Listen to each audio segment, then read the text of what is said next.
Madame la Présidente, chers collègues, vous nous présentez aujourd'hui un plaidoyer pour une nouvelle politique agricole commune en débutant votre argumentaire par « l'agriculture est une pièce maîtresse du projet fondateur de l'Union européenne ». Pour mémoire, en 2022, la PAC représentait 23,5% du budget de l'Union européenne contre 65,5% en 1981.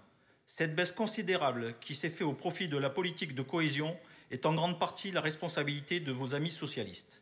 N'oublions pas non plus qu'il faudra en outre commencer à rembourser dès 2028 la dette commune contractée pour relancer l'économie après la crise du Covid-19. Cependant, les spécificités agricoles françaises appellent à un renforcement du rôle de la France dans la PAC européenne. En effet, l'agriculture joue un rôle essentiel dans l'économie française, tant sur le plan de l'emploi que de la production. Une politique davantage dictée par la France pourrait mieux répondre à ces enjeux spécifiques et garantir la compétitivité de ses exploitations. La France défend un modèle agricole plus tourné vers la qualité, le respect de l'environnement et le développement durable. La PAC européenne, qui doit prendre en compte des intérêts divers et souvent contradictoires, nuit à ce modèle. La France pourrait mieux répondre aux crises agricoles si elle disposait de plus de marge de manœuvre pour ajuster ses politiques agricoles.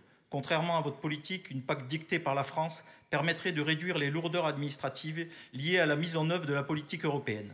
De plus, une approche plus centralisée au niveau national permettrait de mettre en place des politiques alimentaires, de sécurité et d'autosuffisance alimentaire mieux adaptées aux besoins spécifiques de la France. Elle permettrait également de renforcer l'indépendance de la France face aux fluctuations mondiales des prix agricoles et des importations massives de produits étrangers.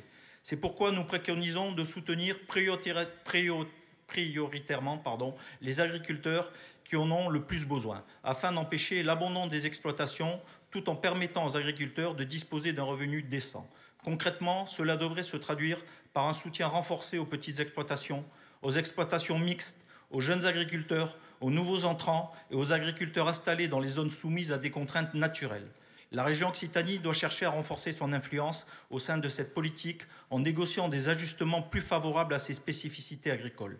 Elle doit aussi intervenir dans l'intégration de la transition écologique et de la biodiversité en proposant des priorités telles que la promotion des agricultures régénératrices. Mais pour cela, comme nous l'avons déjà expliqué à plusieurs reprises, il ne suffit pas de présenter des rapports qui ne sont que de simples plans de communication. Ensuite, vous désignez déjà le président des États-Unis, Donald Trump, comme le principal responsable de la crise agricole et plus particulièrement de la crise viticole.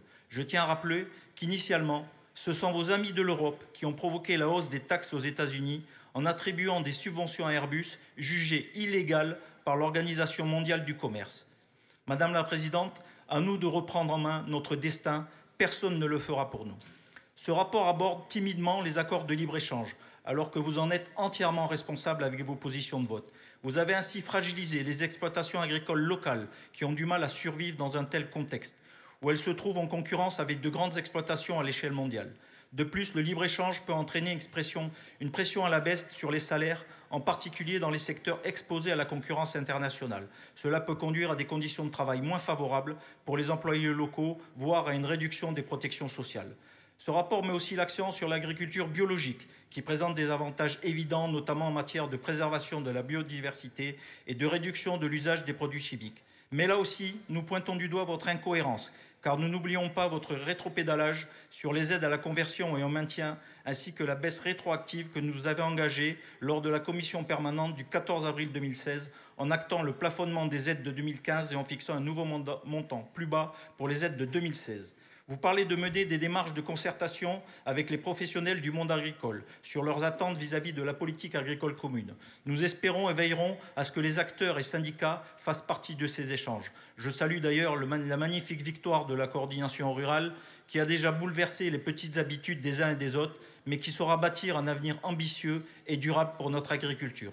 Et pour finir, vous mettez sur la table la question essentielle de l'accès à l'eau, alors même que la compagnie d'aménagement des coteaux de Gascogne, renommée depuis Rive et Eau du Sud-Ouest, a été critiquée pour son modèle économique déficitaire et sa dépendance aux subventions publiques. En 2023, la société a frôlé la faillite, nécessitant une récapitalisation massive. Malgré toutes ces contradictions, le Rassemblement national votera en faveur de ce rapport, car nous serons toujours aux côtés de nos agriculteurs. Merci.